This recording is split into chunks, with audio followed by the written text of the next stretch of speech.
Hello everyone, welcome back to the channel. In this video I'm going to walk you through on how to update both Crest app on your Apple Store. So for you to do that, you have to open up your Apple Store on your mobile.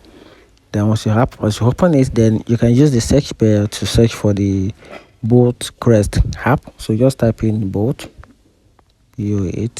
both Crest Crest, then tap on the search option. Once tap on the search option, then to bring out the app, then this is the app right here. Just tap on it.